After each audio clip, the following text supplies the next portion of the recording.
All right, welcome to another program with Chris and Aaron, and we have a very special guest today, Dr. Malcomb Anderson, man.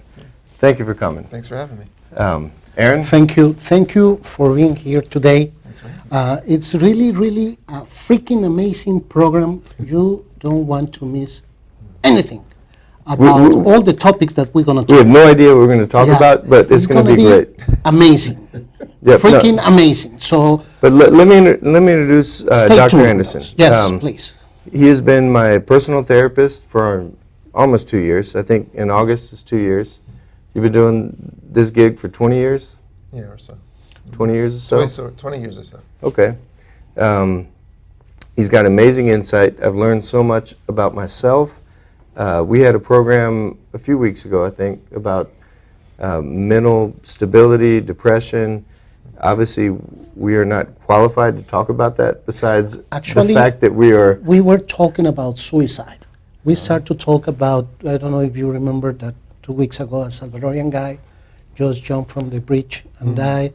In Peru, some former president died. In Mexico, some rock star committed suicide. Sure. So we were trying to figure out what's going on with the suicide. But that program took us through depression. And it had a so- whole lot of people with Yeah. a whole lot of responses, and at least in the Latino community, about what's going on. But tell us a little bit about yourself, who you are. I know you're from New York, that area. New York City? How'd you land in Georgia, man? I was born in Queens, boy. raised on Long Island. All right. And parents are both professionals in the medical field. One of the best things I think about growing up in New York is just the diversity of people that we get to hang out with Right. and get to meet. But when we moved out to Long Island, that diversity went away. It was pretty much white Anglo-Saxon Protestant. Okay. But I think, How old were you when you moved out to Long Island? young, probably first grade, second grade, Okay. yeah. All right. 6, 7 years old. Yeah, very young. And, I had to assimilate a lot to that, Sure. culture and find out what beach life was like Okay. and all that. I've never been there, so I don't know. Oh, it's beautiful. Long Island is Me neither. God's country in many ways. There's a deli on every corner. Oh, A yeah. deli, I a would deli be or a diner. I would be A kidding. deli or a diner on every corner. I'd be happy with that. But I think, I enjoyed just being in high school and meeting all sorts of people, and I played sports, and I was semi-popular, and I think it was just fun just to get to know as many people as possible. I assimilated with as many groups as I could. Okay. I wasn't a clique type kid. So you were asking me kind of, How'd you was the end up big- going to psychology? that was the beginning of it. How'd you get to Georgia? Yeah, that was the beginning of it. I think I knew for a long time that I liked dealing with people's problems, but I followed a professional path that my dad pretty much set for me. He wanted me to go to med school. Okay. Didn't work out so well. But I did like psychology a Okay. lot. Ended up majoring in psychology, and that was in upstate New York. I went to Hobart College Okay. in upstate New York, played lacrosse there, and got a degree in psychology, and Okay. went on and worked for a little bit and got a master's in psychology and worked for a little bit more and ended up getting my PhD in Chicago, Okay. Loyola University, Chicago. Left Chicago because it was decent university. is a really good school. Yeah, I think It's a so. good I school. think so. It was too damn cold. It was Yeah. just too Terrible. cold. And I'm used to being More upstate than New Coney York. Island? More than Geneva, New York, it's like a different cold when like ice blocks are falling off the Neiman Marcus building and Right. squashing people. It's time to go. So I've been there twice. Once in the It's- cold and once in the heat, and I hated them yeah, both. it's brutal. It's brutal. Sorry, anyone from No, Chicago. I'm I so love sorry. Chicago. It I is know. extreme weather. And the Great worst town pizza. though. They- Oh, it's they- not. It's The not. worst. No, They the create this great fat pizza. It's not The real pizza. deep dish It's pizza not red is New York pizza, I take. amazing. Well, it's another style, let's say that. Okay. All right, Okay. we'll leave it at that. Differences. It's not pizza. It's something else. They It's have big a great sandwich. jazz. Yeah. I'm Very sure good they jazz. have Very a- good jazz. Very good blues. They also have a good mafia organization you hear about. But Well, anyway, yeah, back to yeah, Chicago. yeah. And Batman. Yeah, they do have. They do Batman. They do. One of the best things about Chicago, again, was the diversity. Okay. And I think I would take the diversity back if I could, because when we originally moved from Chicago to South Carolina, where I did my internship, and that was no diversity at all. I learned a lot there, but I also learned I wasn't really going to settle in South Carolina and Columbia. So my wife said, at the time, why don't I take us somewhere else? And she found a great job in Atlanta. And I said, okay, it's a up-and-coming town. It's got a lot going on. This is back in '97. The Olympics were just there. Right. It should be a great place. And so we settled here in '97. I started working, and I started teaching, actually, for 10 or so years at a couple of universities. And then And coaching? You coached? I coached lacrosse. Yep. Oh, nice. I was part of. Man's sport, but yeah, it's tough. It's a women's sport too. Yes. I'm sorry. It's Yes. a tough sport, I should Yes. say. Chris is a He's a football player. Football Yes, player. I It's know. rugby too, but yeah, that's a Yes. tough Rugby. sport. It is, and it was new when I came down there. There were just a few club teams, and most of us were from upstate New York or Long Island. And one of the best things was introducing the sport to kids down here. And I've been doing that for a while. In fact, I'm probably most known in the area as a coach in and around the high school areas in Atlanta. But yeah, my practice was always my calling, and I just enjoy seeing people and helping them with problems and helping them, with what they think are minor problems. Sometimes not so minor, but Well, I appreciate our year and a half that we've been together. I've learned a lot. All right, I want to delve into a couple topics. Sure. And pick your brain. Okay. I watched a podcast, or listened to a podcast, maybe a few weeks ago, and this is going to be a mixture of lawyer versus psychologist. Nice. It was a guy that was charged with a horrible crime. He was charged with child pornography. And he had a doctor he had been working with that was able to show, and I'm going to get this wrong, that his frontal cortex, is that the right term? Prefrontal cortex. That, from what I understand, is what allows someone to make a decision between good and bad. It's been proven to be huge in decision-making, judgment. Okay. And his did not function. For whatever reason, and I've now, since I've gone down a bunch of rabbit holes, have learned that that can be affected by drug use, alcohol use, other things. But his doctor was able to show he didn't have the use of that frontal part and could not make correct decisions. He had been molested as a child, had a horrible history, and as an attorney, that's interesting because you're starting to open up, why do people commit crimes? He was sitting at a sentencing hearing, and the judge accepted it and gave him a lower sentence. With the clients you deal with, and I know that you have to be careful and it's privileged, you can't talk about specifics. Have you seen that? Have you ever suspected this guy just doesn't have the ability to make right decisions? Something's going on. Have you seen that as a medical issue and how it could affect people in their daily life? You present an interesting case. I've seen cases like that where there have been compromised behaviors, thought patterns due to injury, trauma, drug use, where individuals don't have the capacity to make decisions that we would expect them to make had they not been under those influences or under that trauma. It's like the NFL players that commit The suicide. CTEs. Yeah, the CTE cases are the ones that come to mind, where all of a sudden the personality of the person's personality just changes over a period of years, and their partners or spouses or family members don't recognize them anymore. Okay. These would be cases where the etiology, while CTE can only be diagnosed in post. Sorry, but what is CT? It is a chronic traumatic encephalopathy. it's a disease that occurs in the brain as a result of continuous concussions Okay. and contact. It changes the way the brain functions. And we were talking about this the other day in one of our sessions. It happens in football players, American football, where there's constant contact. Yeah. It's basically the brain shaking inside of the skull.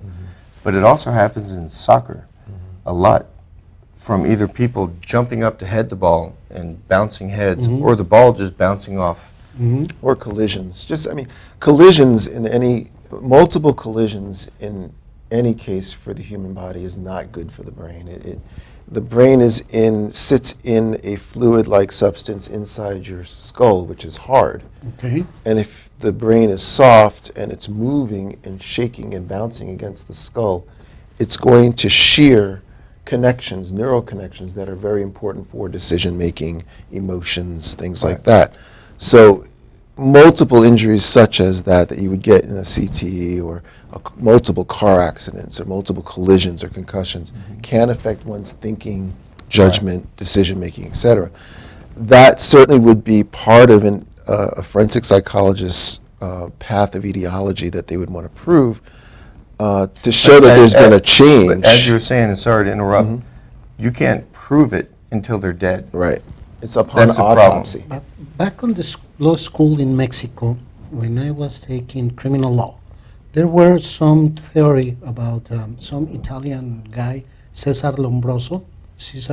I don't know if you hear about him, but he was saying that basically criminals become criminals because the shape of their heads, with the forearm, the forehead, how the separation between the eyes, and that situation he tried to prove that your face features plus the shape of your head maybe will force that person to become a criminal. Well, you know, it's funny. We had a client that was charged with felony murder where he didn't commit the crime, but a bunch of friends convinced him, let's go to the store and rob it. And we were able to show, it didn't help because we're in Georgia, but we were able to show that he suffered from fetal something alcoholic Fetal syndrome. alcohol syndrome? Yeah, and they could show it by the facial features. Basically, his chin was inside. Yeah, like Basically, he was adopted. They never knew who the adopted mother was from a third world country. But they were able to prove, based on his facial features, that... Yeah, the syndrome. And that syndrome leads to people wanting to make other people happy and do whatever they say. We were trying to make the argument Among other unsuccessfully that he was dragged into this thing and someone else committed a crime and he was there, so he was charged with it. But yeah. See, but one of the things I think you have as lawyers to prove, don't you have this volition and they have to have known that what they were doing Yeah, was it's called wrong. mens rea. Mens where- rea. That's, I knew it. It's called mens rea, the criminal intent to That's commit a right. crime. And some crimes require it, others don't. And mens rea has been completely destroyed by our court system where, let's say I intend to speed and I kill somebody. They can now jump my intention to speed over the intent to kill and say you intended to kill somebody. Because you tended to act reckless in speed. Yeah, exactly. So that is not the Latin version. If you go historically through what the Romans were teaching, was to say you could only limit the crime to what they intended to do. And American justice is a beautiful thing. We've somehow We can argue. We can argue anything. can argue. We can argue we anything. change that now. You intended to jaywalk, and the car hit you, and someone died in the car. So now you're Yes. criminally 'Cause liable. somebody has to be liable. Someone has to be. But that brings me something like sometimes when you are talking to the clients, they said, okay, yes, I crossed the border with a fake green card. Okay, but you know that that was wrong. Well, yes, but I mean, how is the ability That's right. in our minds That's right. that we know Because that you we can- are doing something wrong, but as long as there is a purpose, As long as the purpose is bigger than the crime. if my purpose That is another topic legitimate. I wanted to talk about. I think you wanted a developmental psychologist because this happens at such young ages. When we know we shouldn't put our hands in the cookie jar, but we really want a cookie. Because you're hungry. Yes. So the hunger justifies the crime. That's right. Because I was really hungry and I Yeah. really wanted a chocolate chip cookie.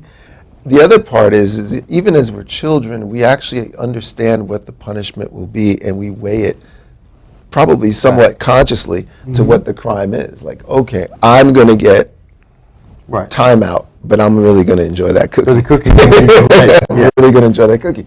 And so we kind of learn Right. to kind of figure out what the costs and benefits are for our actions early on.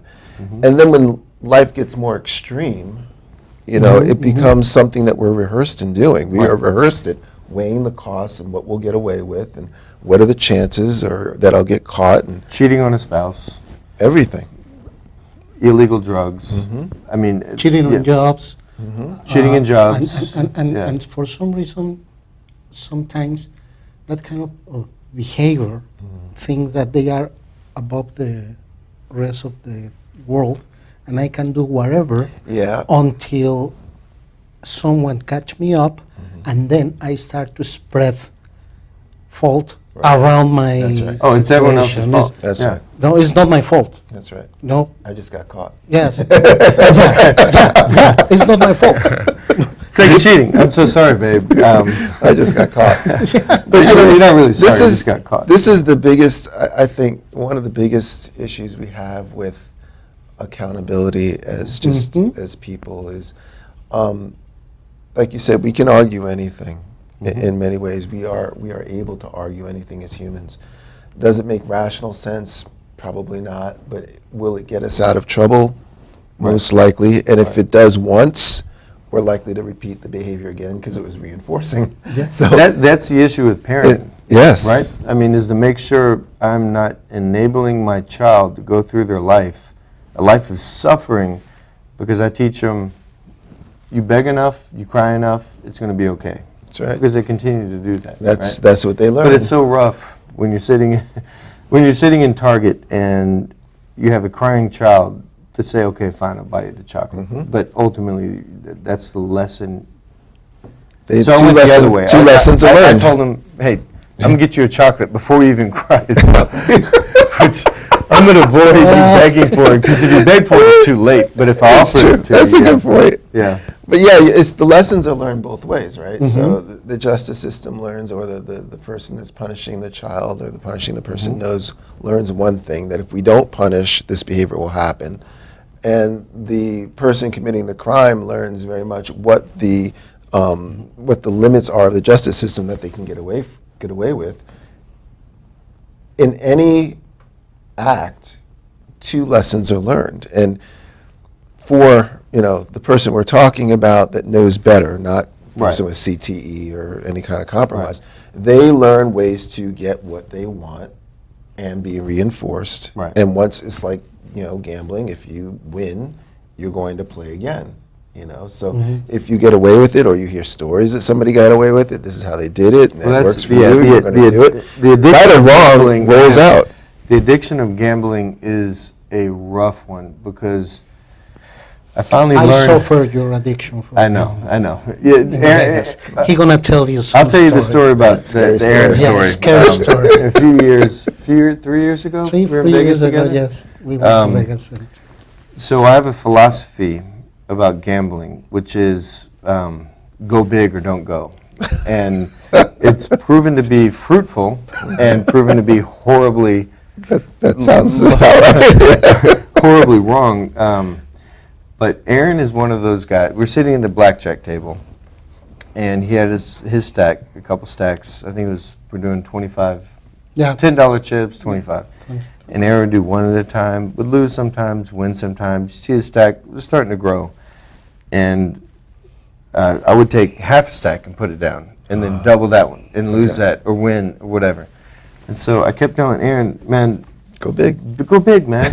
And And was he saying, wouldn't do it. He's like, no. I think it made a few Probably I $100. collected, no, like a 2,000, something Okay, like maybe. that. Because Slowly. otherwise, That's I right. They've was been there playing just all for fun. I day. hate And the they were, game. plus, they were I'm not giving a us glam- free drinks. gambler. So Aaron is super happy to sit there and so take I the. said, okay, and I was going to pee. So my Aaron said, "I'm wife going and Chris were playing roulette, which is Yeah, we're playing roulette. roulette, and they lost, and they came, and I said, okay, can you watch out my stock? I'm going to pee, and I come back. So my wife and Chris left, and they.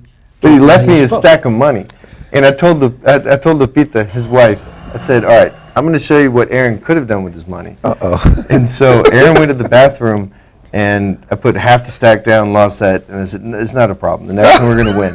Before I knew it, Aaron came back, and his stack was gone. But the funny part was that the dealer, she was like this, that this guy gonna be on That's right. scandal. This isn't something gonna like that. go- And this they're is gonna not say gonna that's turn my out fault. When I said, what happened?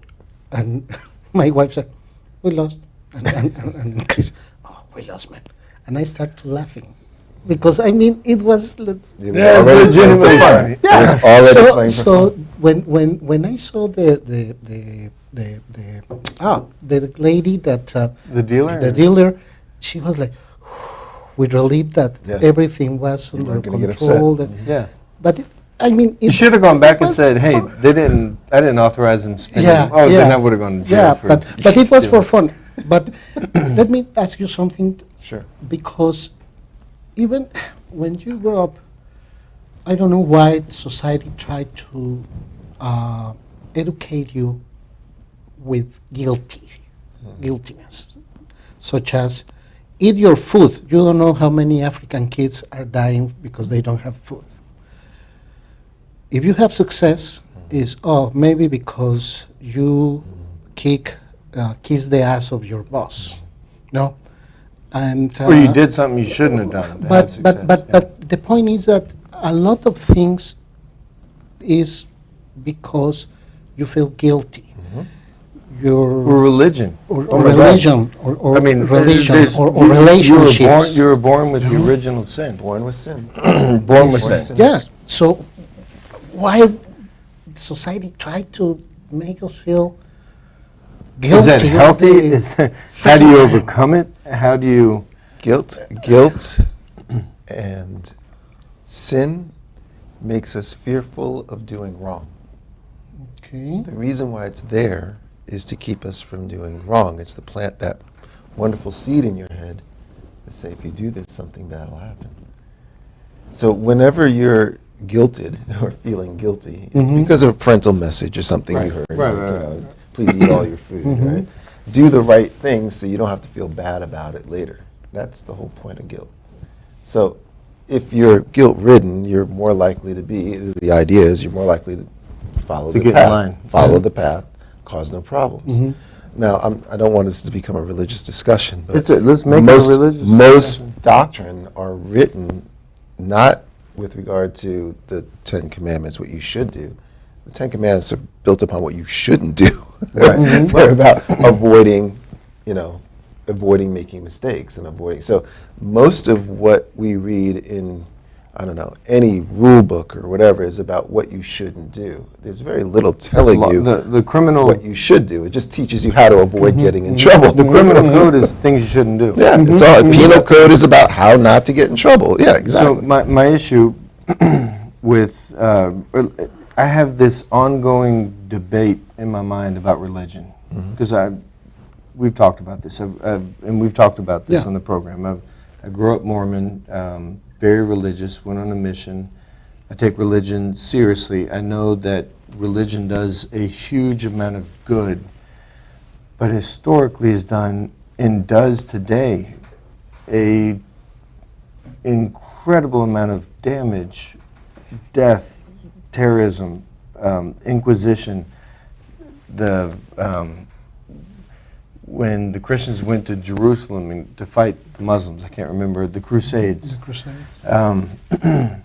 So I look at religion, I think at this point in my life, there's two things, and I would love to hear how this affects people because I do think, I got divorced, and I do think religion had a part with that, with my perspective. It seems like it does one of two things. There's religions that say, you're saved, you're different from everyone else, because you said, I accept Jesus, I got baptized, or you were in the right spot at the right moment, and when you were a baby they baptized you. And then there's religions that guilt you constantly into saying you're not worthy, but if you pay us money, if you do this, you show up on Wednesday nights and Saturday mornings and Sunday afternoons, you're going to somehow earn your way into heaven. And it's a wonderful thing, because me as a lawyer, I have to do work and have to give a result in life. Like, you hire me to do something, you're going to want to see what happened, Chris. What was the outcome? What was the outcome? And why'd I pay you money? And if you pay me money and there's not the outcome you're expecting, you're going to expect me to give that money back. Religion is completely different. They can say, you won't see the outcome till you're dead, and nobody knows exactly what happens. Right. Great deal. It's a great deal. No, and the beginning is, if you fail, you need to punish yourself. Yeah. It's not about just, A good practicing person. Yeah. Yes. Yeah. no, and you need to But punish yourself. I do believe, at least in my personal life, and you know about that through our sessions, but I do believe that did have an effect on the way I've lived my life, the guilt that I feel for being sometimes Successful. for being successful. It does have an amount of guilt, and I can't figure out why, or where did I go wrong by being successful, because I didn't bring everybody with me at the same time. What is going on with that, man? He starts with his therapy right now. I've been thinking not paid about for the this. session. No, I'm not being paid for this. No, you're not. You're This not. this is a very, very deep topic. I don't think we can exist without guilt. Okay. Honestly, I don't think we can. I think if we lived in a guiltless society, we would still, as humans, feel guilt-ridden for something. Because there are people that have and people that don't have. And as a human, it's hard to ignore that. Right. I think we do a great mental job of denial to not pay attention to it enough. Okay. But I think, in terms of religion, I think religion is there to remind us of the people that are starving in Africa. And you're religious? Yes, I'm Christian. Okay, good. I'm Episcopalian by faith. But to remind us that we are dust, and to dust we shall Right. return, et cetera, that our job on earth is to serve others. But the conundrum is, we can't serve others unless we serve ourselves. Right. And the message that we get oftentimes from parents and from even other religious, people is, we should try to be as successful as we can for the church or for, Right. For a higher cause. So it's for something besides exactly. ourselves. It's a double-edged sword. How we negotiate that, I think, is through finding peace and humility, through service. I think that's one way I do it. I don't consider myself successful, but giving service to others kind of fulfills me in a way that I don't think monetarily could be met. And I kind of sideswipe that whole. I kind of escape that guilt feeling because Right. I've done this. Right. I did this today, Mom. But I think we walk a very thin line, trying to be humble and not guilt-ridden, and at the same time trying to be successful and somewhat selfish at times.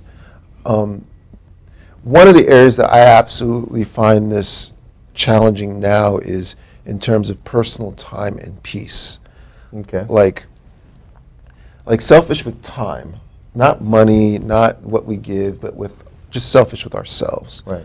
Like if we're in a service delivery field and we're giving service to a lot of people, how do we find time how do we say no to somebody?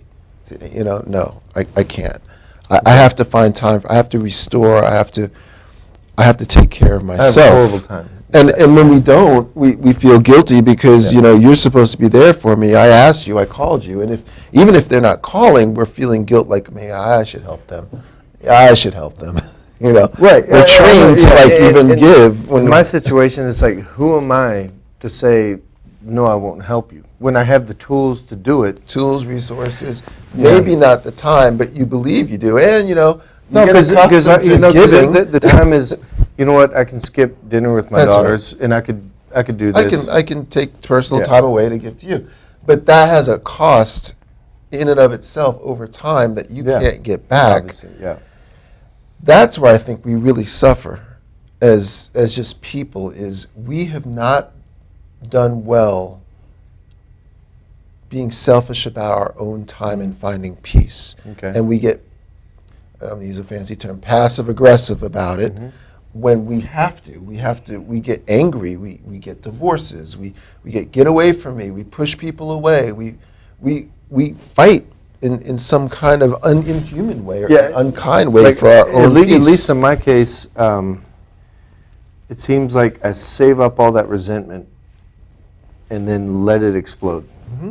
I mean, years and years, I've done it in my personal life, in the firm, with clients where it's like, I'm going to keep giving, and then I don't want to see you ever again. I want Sure. you out of my life. Sure. It just doesn't feel It healthy. should, and it shouldn't be like that. I mean, I don't know. My mom, we used to call her, Mom, Mom. She used to say, had this wonderful saying, she went away. She didn't say that. She's She gone. went away. And I thought it was fantastic. We know she was in the kitchen, right? Right. But basically she said, leave me alone. I need Right. I need There's not a person space, to talk. right? Yeah. I would feel so guilty saying that to my daughter right now, or Yeah. to my wife, or I have to work so hard to carve out space for peace. Otherwise, I will burn out. I will get really passive aggressive and Right. sabotage patients, and turn them away, or say I can't. I'm not going to donate time to the church, or I'm not. I'll get very insular and very Right. selfish in a bigger way. Like passive aggressive. Yes, Yeah. yes, angry, selfish. Right. I think earlier in life, I think it was easier for me to assume that peace would be granted to me. Like, people just leave me alone for a while. They just will. Like, and it did. It happened. Like, I just didn't get asked to do anything, so I took the time and I went on vacation. But then you get good at what you're doing, and all of Yeah. a sudden, or just, I think the climate changes. The need, the demand is bigger. maybe. In my profession, the demand is bigger. I am more busy now than I ever have been. But even if I wasn't a psychologist, there are so many people I know in my circle that are in need more so than ever before. It draws my attention, it draws my interest, it draws it's my probably- phone calls, my texts, my responses. It's probably similar to being a lawyer, because you have the tools to help. All it is your time, man. And they make you, I feel like I'm guilted into it, to where I want to say, come to the office, hire us, follow the normal path, because I have people that will support me if we do it that way. But if I'm doing a personal favor, I'm being dragged into it, don't have the time, Right. don't have the energy. Right. I lose the support of my staff because I'm telling them it's pro bono. That's So right. that means they That's don't right. No one's respect the getting paid. case. Yep. And it's really tough. I Yeah. mean, because you want to help. And I was raised in that Christian, Service. Mormon culture that you serve wherever you can to the people that need it. As and much as you can. As much as you can. Yeah. And I ran myself into the ground. I mean, And it's a... those are the seeds of guilt that I think we battle with in our profession and in our just our worldview. Right. I think we want to give to everyone, but we can't, and that's a horrible. But Well, I think but one of the selfish things- is a bad word. I mean, It since your mother shouldn't be a told bad you, word. don't be 'cause- selfish. Share this That's with right. But your it brother. should not be a bad word. And I think one of the things I've learned through our sessions is that it's literally about discipline, right? You set rules. This is what I'm going to do. This is the boundaries I'm setting, Consistency. and you stick to it. But it's really hard. It is It's not very easy, hard. man. It's not easy, especially... I'd be out of work if everybody could be Oh, consistent. Yeah, you would be, yeah. But I'd also be out of work if people Aaron and I talk about this all the time. Yeah. If people were really smart and knew how to call Uber, they wouldn't get picked up for no license and DUI and wouldn't have a job. I'd rather not have a job and them do the right thing, but thanks to the fact that human nature, Thanks for the mistakes from others is the business from the office. yeah. And it's unfortunately, but the day that we take better decisions, maybe no attorneys were needed in the world. We will Which only is psychologists or never. attorneys. Yeah, but this is very important because sometimes you are dealing with some client, let's call that you know that whatever he's saying is a lie. In your profession, I guess you have that kind All of the time. person. How do you deal? Because sometimes for me it's so frustrating that he's like, That's a don't great lie question. to me. I can see you. That's such a great question. I mean, how do you deal with that? I'll tell you how I deal with it and how I was trained to deal with it. Okay. They're actually synonymous. I find that it's very helpful. I walk in almost prepared that people are going to tell me a lie. They're not going to tell me the whole truth. Okay. Part of it, we have this fancy word called denial. Yeah. And denial is when somebody's just not ready or not able to, their ego won't allow them to tell exactly what they're ashamed of or what they're feeling bad about. Denial is acceptable. We understand it as a principle, as part of human condition. What we do with it is we don't challenge it. We just kind of sit with it. Because it feels comfortable, or why? It's never comfortable when somebody's in denial, because particularly if it's we that know, person. it's never comfortable for them. It's never. And But why do they accept it? They accept it because the alternative, shame, Okay. is a lot worse. Okay, got And it. so just like, I will deal with the consequences later, but if I can avoid it by doing this first, Right. they will accept denial before they accept the shame of their act or what they did. Right. Well, I'm going to add something to that, and tell me if I'm right or wrong, because I've had that situation, obviously, with clients, but in staff as well, in the office. Someone does something wrong. They know it's wrong. They justify it because, in my belief, they don't want to be categorized as a bad person. Right. And they know if... This I don't day and have a- age is called doubling down. failure. We got a word for it now. It's called doubling down now. Yeah. Yeah. Well, Trump does that. A lie on top of a lie, right? all the time. Lie on top of a lie. At least in my, okay, it may be uncomfortable, but they're doing it for a reason. Yes. And it's self-preservation because they can't view themselves Yes. as, if they take away that excuse, that means they're defined as a bad person They or can, whatever they can it be is. labeled, or they would label They would themselves label as such. themselves. Exactly. So they have to have some... Shame avoidance is one of the biggest reasons why people lie, Okay. to avoid shame. I've done that. Okay. I've done that plenty of And times. it's a childhood response. It's a childhood response, but it gets us in a place where we feel temporarily comfortable because the person that we're confronted by, we think will believe what we're saying. And because of that, it puts our ego kind of at rest. It puts our that self-confidence situation at rest. gets that person gets to you with that situation. You're a psychologist. Yes. Are you going to take a bat and break it down? Are you going to nibble at it? Are you going to let them find out themselves? Because my instinct is, in normal talk, when you see someone doing that, as attorneys, we're careful. People live in self-denial all the time. I mean, it's amazing that.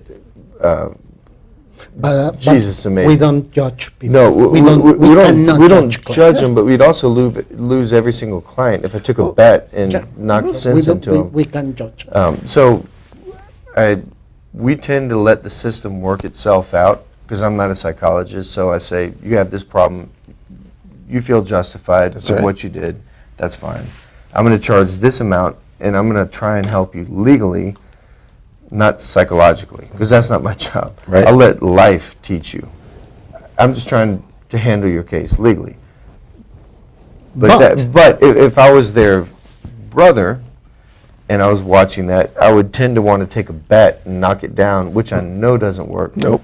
So what do you do from Just means more than psychologically, that. man? So I do very much what like you said. I know I have them in a precarious situation. They know they're in a precarious. They're here for help. Okay. They're here because they're suffering. They're in need. They've identified through their denial that the need is because they can't admit to something. It has something to do with this Right. denial, this shame avoidance. I'll wait it out. I'm very patient. I Just keep chip away. I just keep like Dr. Phil says, so how's that working for you, right? Right.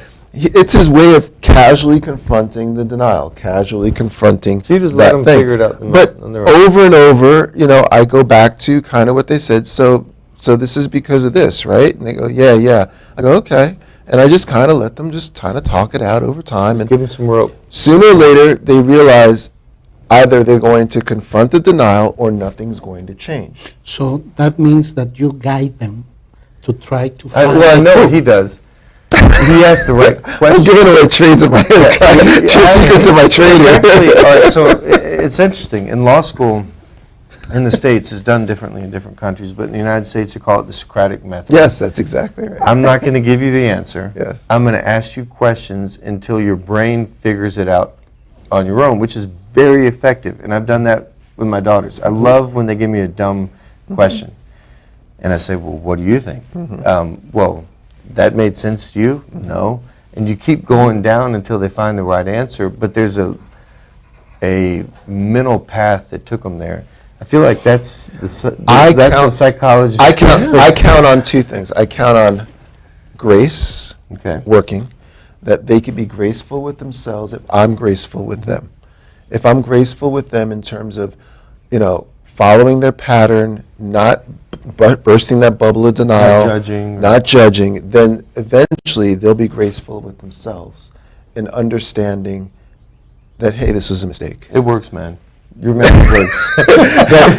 This is a mistake. It works, but I can forgive myself for it and move on. And I don't have to hold myself, accountable and in this dungeon of shame. Right. He's not going to. Why should I? It's the same concept for lawyers. If I'm sitting with a professor, and in law school is infamous for doing this, they make you stand up, and if you know the material, you're going to be shamed into losing until you find the right answer, but you'll never forget how you got there. Yeah. I feel like psychology is the same. If someone just gives you the answer, you don't appreciate it, you won't remember it. But if you're made to believe that you did got come there up on with the your own. answer, You got there you on were your own. guided by a good psychologist. But to Then reach- once you get the answer, it feels so deep, and you're like, oh my God. And relief. Yeah, relief. It's like, oh my God, this seems so simple. And we've had a number of those moments where I'm like, oh my God, I know this makes sense, but it just occurred to me, X, Y, or Z, that anyone else would say, come on, Chris, you should have known that 6 months ago. But this It is took this me a is the- minute to get This is there. the point Yeah. because from point A to point B, there are a lot of diversions. Yes, it's not a straight And path. there is no straight. Well, Aaron's Say- had some dealings with psychologists, psychiatrists. No, He's- because the he's issue been here down is, this road. is like, for instance, that someone tried to do their own job. No, I don't need therapy. I just can read myself, whatever. The self-help books, book, yeah. and I'm gonna Yeah, be that happy. works. That works, yeah. I don't need an attorney. I'm gonna apply for my Oh, yeah. citizenship by myself, but I have 3 or 4 felonies. But Yes. when I screw my case, then I'm gonna try to find a good attorney to. Well, that's usually why we find psychologists. It's like, okay, I've tried this myself, and shit's gone The point sideways. here is when, in your opinion, do you think that we need to go to therapy? I mean, because it's like, if I need an attorney, I need an attorney. But I trust more in my neighbor, my uncle. Oh, no, all right, so let me explain what Aaron's saying. comadre. I understand. All right, so this happens all the time. People come to us with a serious case. Yeah. And I've seen 1,000 of them before. I know what the result's going to be. I know how to do it.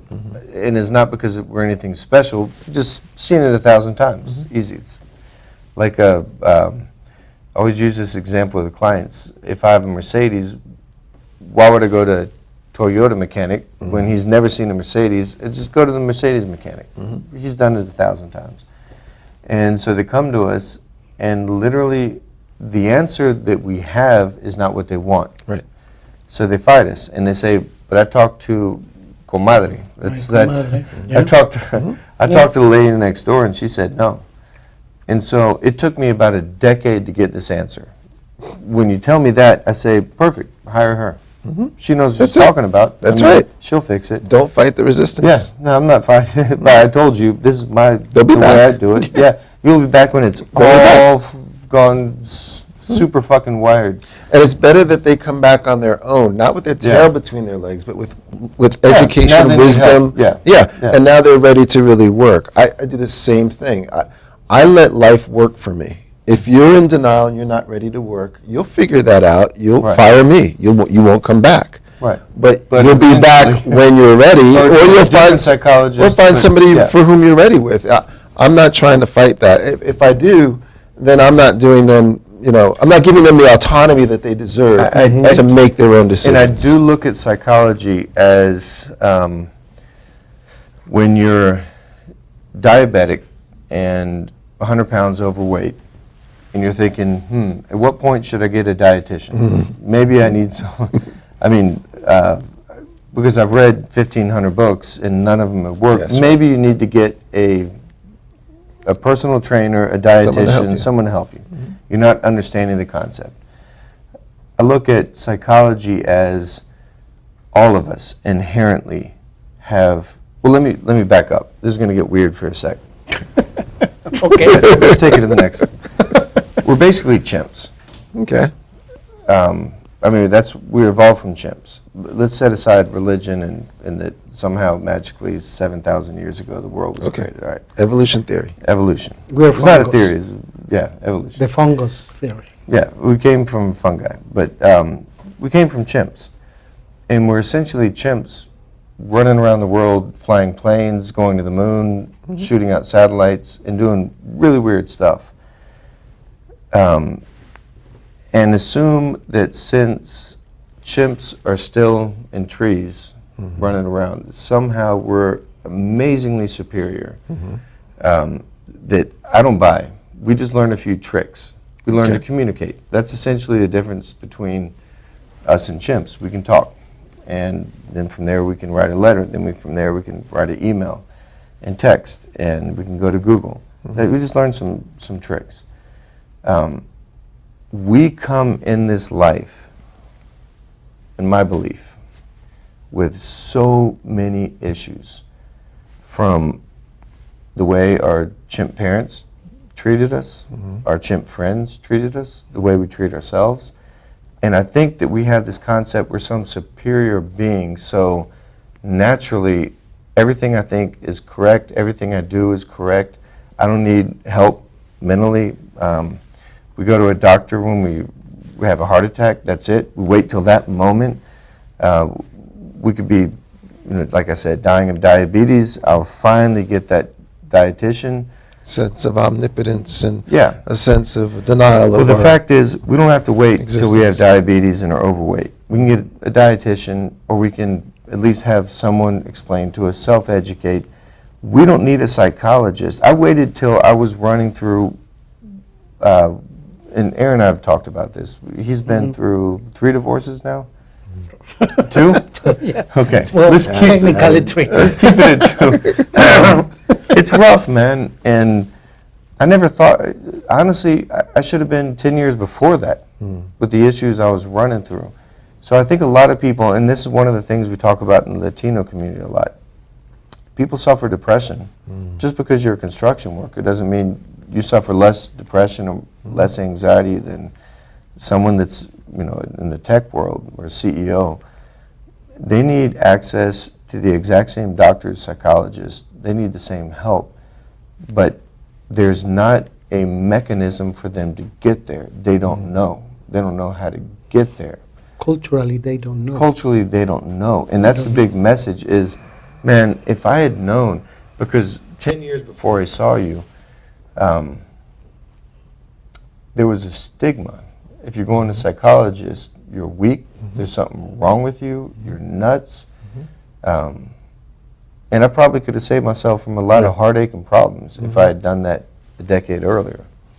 Yeah, I think that this breaks down in many areas, but I think there's a self-determination perspective that we believe we should be able to solve our own problems, but it's not conducive to the way we live. I mean, we've been getting help from our parents most of our lives, or teachers, or in some way, shape, or form.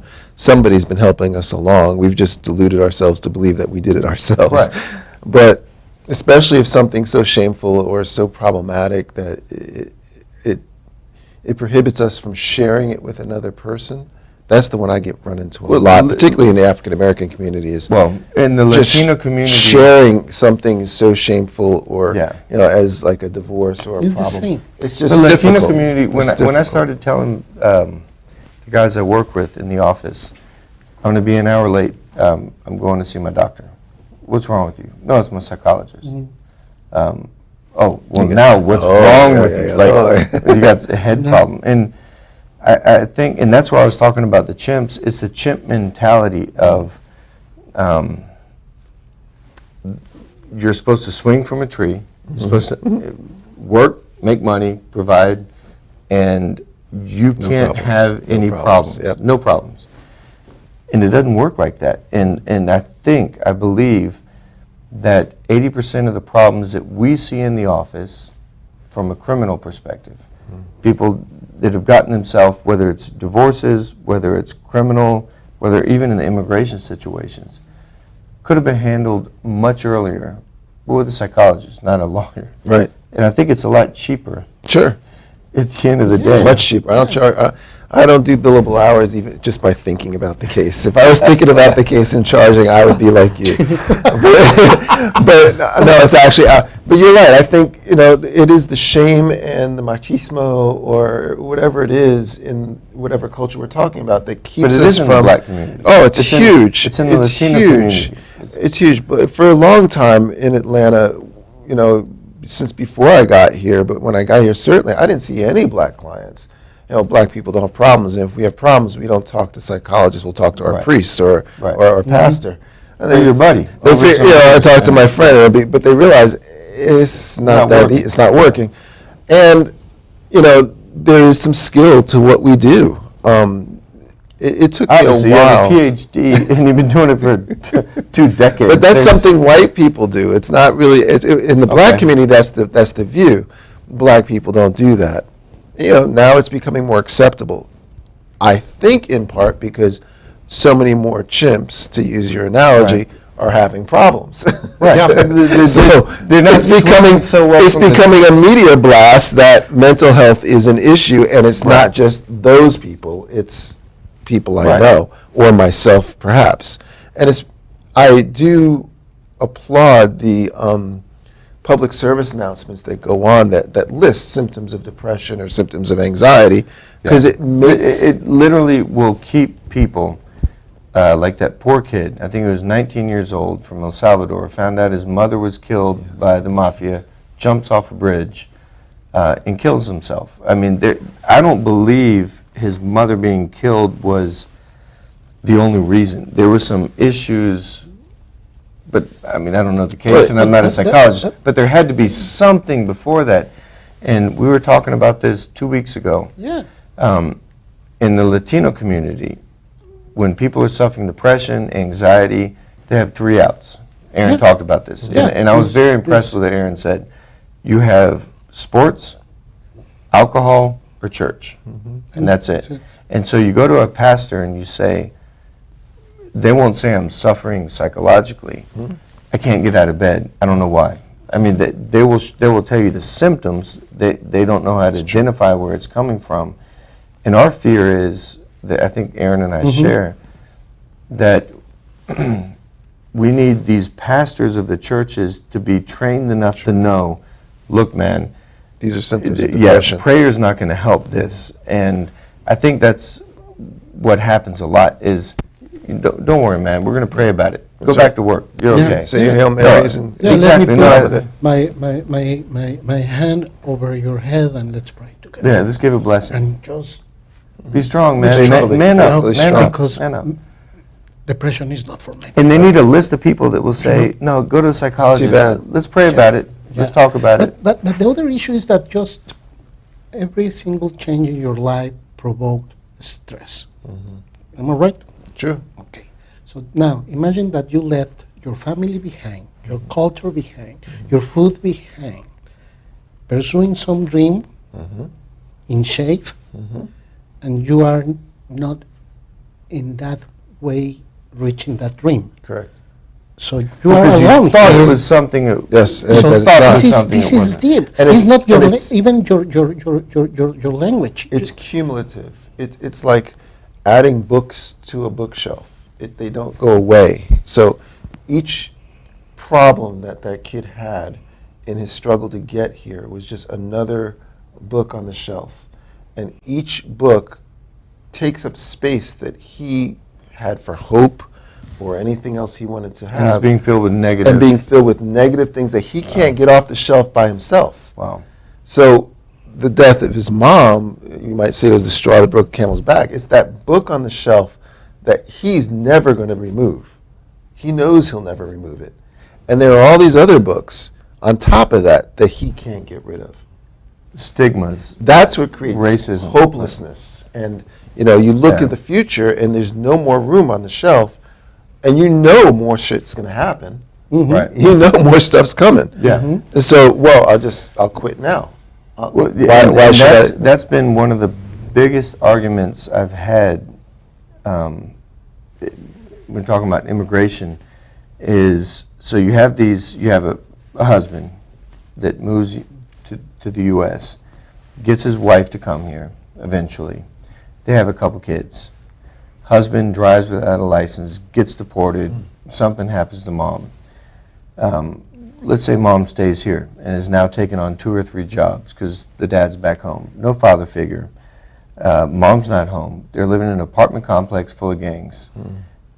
These are U.S. citizens. We haven't seen the effect of our immigration policies yet. Give it 5 years, 10 years. Yeah, When these I kids believe hit so, too. 18, they're not going to college. Yeah. Fuck that. That's No, not where they're going. no. They're going to join gangs, and they're Yeah. going to find out, hey man, if I'm packing heat and trading drugs, within 3 months I can have a nice car. Cookie jar. Yeah, it's going to be real simple. And This is the consequence I'm likely to get, but this is the benefit I'm likely to right, get. so Yeah. Trump can say, and I hate to bring in politics. No, I don't. We love to bring in politics, but you can Don't build lie. you can build the wall you want. The problem's on this side already, because if there's 11 million undocumented immigrants, there's probably 30 or 40 million U.S. citizens born to those undocumented immigrants. So my question to the people that would oppose some sort of reasonable immigration reform, let's say we removed all those people, the 11 million illegal. So now we have 30, 40 million kids that are going to grow up. Traumatized. There's going to be valedictorians, doctors that occupy about 3% of that. We're going to have about 60% that are going to be very willing to follow the drug cartels, the gang members, and now we're going to have a problem on our hands. You can't deport them. They're born here. We faced this problem before. I mean, I want to say what I'm seeing now is synonymous to Reconstruction and the slave trade, and that it causes generational trauma that we can't even begin to account for. Right. And there's research on this by many authors that I've read, but I don't think it's something that can be it's quantifiable. Okay. And I think because it happens, like you said, over generations. Okay. So yes, 5 years from now, you'll see an uptick in this, but the traumatic response of what you see won't unfold for other generations. we're not gonna see it for a much while. further Yeah. down the line. And I honestly, I think we've been making this mistake. Societies and and large countries have been making this mistake for I can't tell you how long. This is not a new problem. But in the States, in America, yes, we have become, we have a PhD on this mistake. I mean, yes, we do it. We do and it it's over funny and you over mentioned again. that with the African American community, because that is what we've done. Yes. I mean, when we talk about reparations, it's super hot topic. I mean, like, it has an extreme validity behind it. Yes, I mean, you can't do what we did. but it's held in denial and shame. Yeah. So you can't say yes, you're due reparations, because what you're saying is we were responsible for it. And until And that it's denial so easy to wash your hands and say, but it wasn't me, man. That's I right. didn't do anything. That's right. I mean, you may be suffering because of what Society. And what we need to do is Society did take. for Yeah, you. what we need to do and that's the perfect word. Take out the personal responsibility. I wasn't responsible. It wasn't me. Society was. Our society. So our society should do something. That's right. And I think when we talk about immigrants, and that's going to be the majority of people that listen to us, we talk about immigrants, the repercussions aren't on the children of the deported individuals. It's on the grandchildren. It's on the great-grandchildren. They're not being taught what they need to be taught. They don't have the family support. And the family support's there. They're being removed against their will. And I think this is an issue that our kids and our grandkids are going to have to deal with. And I have zero hope at this point that they're going to deal with it. I mean, it's the same way you'd say we should have dealt with slavery, and we've done a really terrible job of doing anything about it. I mean, we were lucky to to integrate schools in 60 years ago, 70 years ago. The closer you get to righting the wrong, this is why it's a good secular argument. The closer we get to righting our own wrongs, the closer we get to admitting the shame of our mistake. Yeah. And our ego, individually, collective as a society, generally doesn't permit us to do that. We would rather avoid that. It's ego, right? It's all about protecting one's sense of self-concept and who they are. If we are the greatest nation in the world, how can we admit to doing this to people? And it's not just blacks or Latinos or Japanese, it's a whole slew of marginalized people that we as a society allow to be mistreated. And it's a large issue to undertake for any administration or group in charge to say, we're going to do the right thing, because fingers will be pointed. Okay, so you're going to admit it for everybody, huh? You're going to be that guy or that woman that's going to do that. It's literally that. I was watching this. I was watching this movie, and I know we're running out of time, but I think it was called "I Can Speak." I think that's the name of the movie, or "I Can Talk." It's a Korean movie that is during World War II. Japan went and basically took a bunch of women from Korea and used them as sex slaves. Took a bunch of men and took them as slaves to replace all the Japanese soldiers that were in the war. And to this day, it was about a Korean woman that finally spoke up and said, I was kidnapped, I was put into sex slavery, I was a forced prostitute, I could never get married, never have kids, never have any decent life because of what happened to me. I finally got back to Korea and made a life for myself. Never talked about it. The U.S. Congress, I want to say it was 2011, had a hearing on it. And of course, a bunch of idiots that were being paid by Japanese lobbyists, congressmen, Republicans, of course, tried to tell her, you can't testify because you can't speak English. She's Korean. She learned enough English to be able to testify. And there comes the name, I Can Speak or I Can Talk, I can't remember. To this day, Japan has not said, we're sorry. No. And she Can't. said literally, we don't want money, we don't want reparations, we don't want anything. All we want is an apology. That's it. The prouder the nation, the greater the denial. And that's the United States. Yes. I mean, the prouder the nation, the greater the denial. I feel like one day we're going to have to say, I'm sorry. I'm sorry. But how you And it as- costs nothing to say I'm sorry. well, Well, Obama Not say I'm financial, sorry to Japan. Someone else made the same I with think it was- Vietnam, but not here. They said sorry for the Our U.S. Japanese citizen, but they Yeah. never talk about African Americans No. because No, the system for them is perfect. If they accept the mistakes, Then they have in my to repair. opinion, it's like Then they they have to start to repair. crack the wall. you know, all right, so one of the other issues that I cannot finish this day without talking about. So we have caravans of people, right? Sorry, man. I like the compulsion. I have to talk about this. I have to, man. I have to. We have Compulsion is a psychological. But this is like building in my head Technical work. until it gets Like out. the poker chips. Yeah, you had to play them. I'm sorry.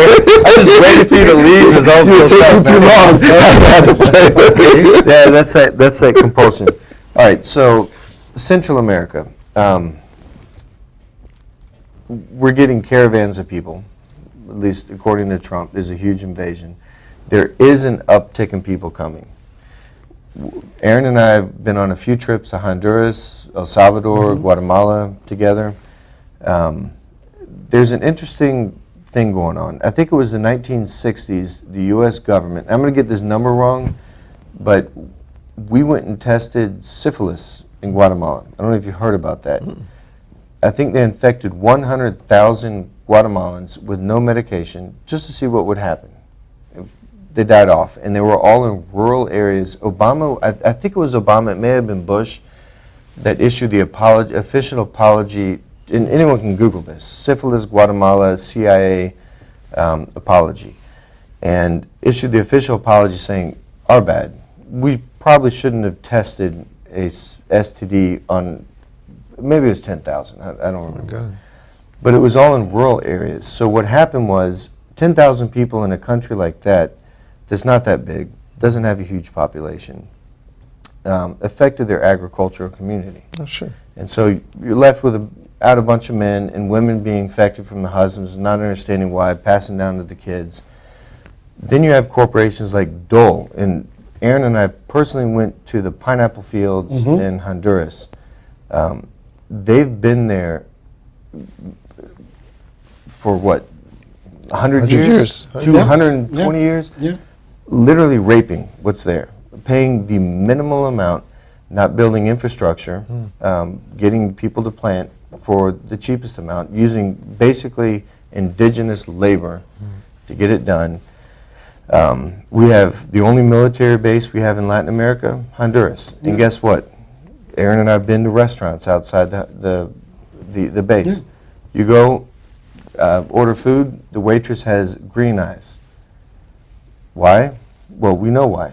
Because for 50 years, American soldiers have been living there, having sex with locals, getting them pregnant, leaving them, so they're single mothers, and they look half American. Yeah. That's the reality.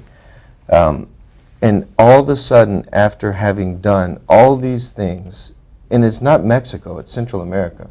Mexico's been fairly independent, I mean, in some ways. In some ways, yeah. Aaron will argue with We me over can that. talk about that. But when we're specifically talking about Central America, we've done some horrible things down there.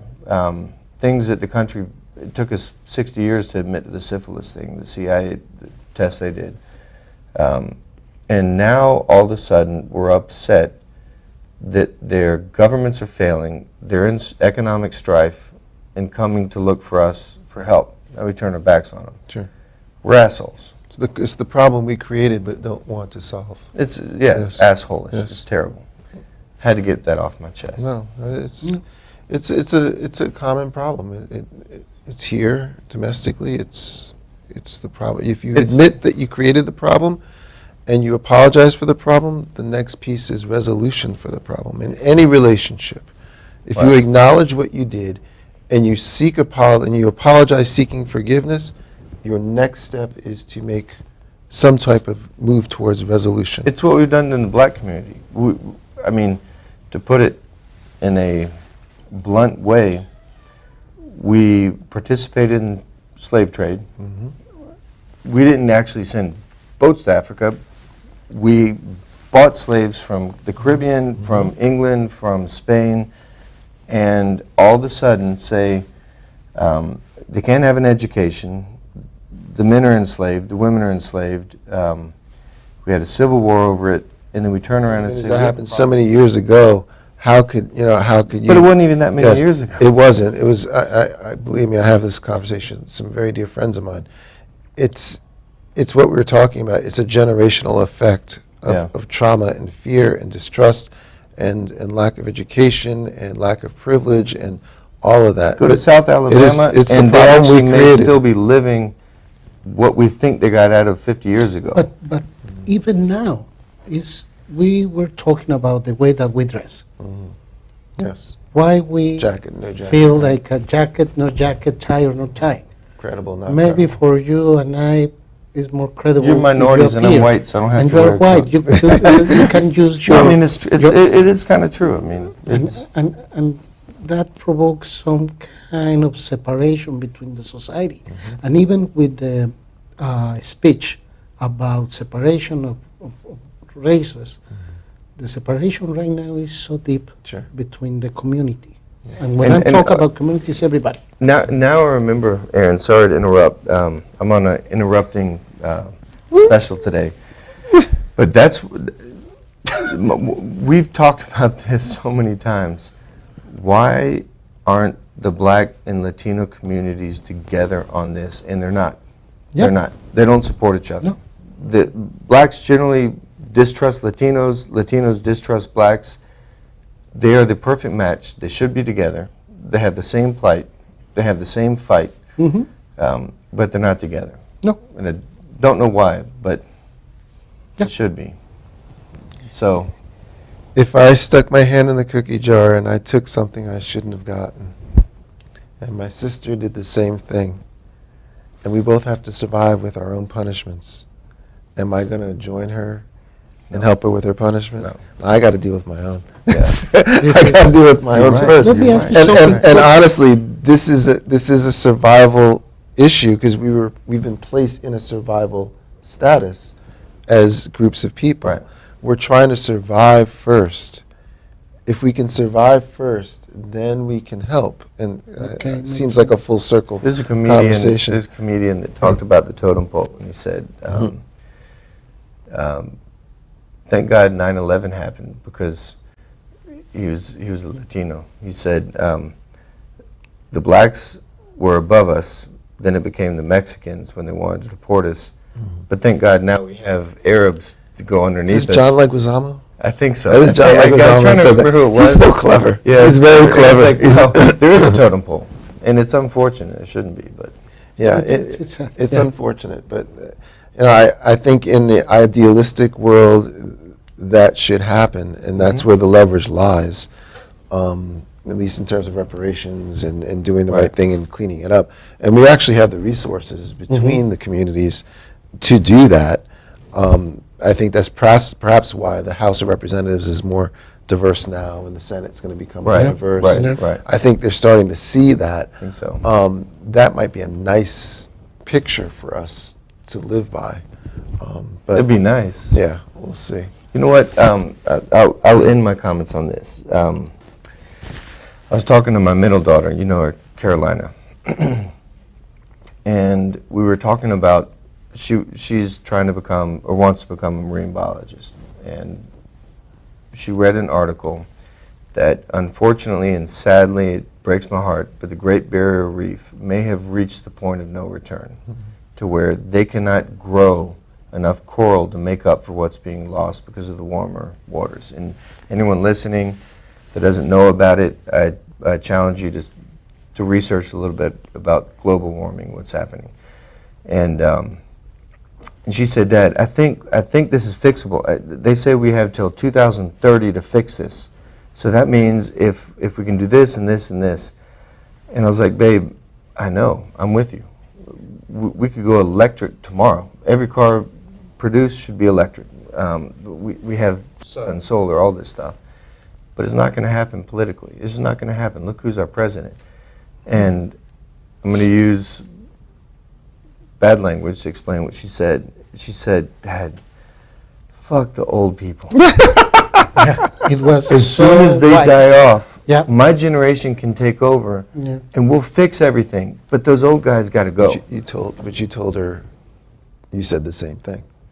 Yeah, I did. Yeah. Yeah, because I tell my daughter the same thing. Yeah. Baby, I was there when I was your age. And it's getting better. And it is getting and trust better. me, my parents, your grandpapa was there when he was your age. And But so, we do have a problem with the baby boomers. There's just way too many of them. Thank you very much. it's the same percentage. It's I'm the the same last percentage. You're the year last from year You're of the baby 65. Maybe 64. As my daughter says. Yeah, I can die. yeah, I can die now. Don't tell your daughter because she's gonna kick my ass. But Dr. next Anderson, time. thank you so much, man. Oh, You're it's my going to have pleasure. to come back. You promised to come back. I enjoyed this. We I have enjoyed this so very many more much. things to talk about. Okay, I All right. look forward to Yeah. it. This Well- is not the first time that we have Dr. Anderson. Not the last time, you mean. This It not is the last first time. This is the And he's last, sitting behind- the first, but not the last. He's sitting behind Dr. Malcolm, Dr. and we have a Dr. Malcolm. Malcolm. It's Malcolm. my namesake. Yeah, namesake. All right, Oh, that was, I need to that was call not on him purpose, but... Mr. Anderson, like Matrix. Like the That, Matrix. oh, like the Like the Matrix, that's Matrix. right. Thank you so Thank much, you. man. Thank you. We appreciate your insight. Appreciate it. your Thank you very intelligence. much. I really enjoyed it. It was Thank a you. really, really pleasure. Thank you having much, here. and we'll see you all in a couple days. Thank you, and please stop by again. We will. Bye-bye.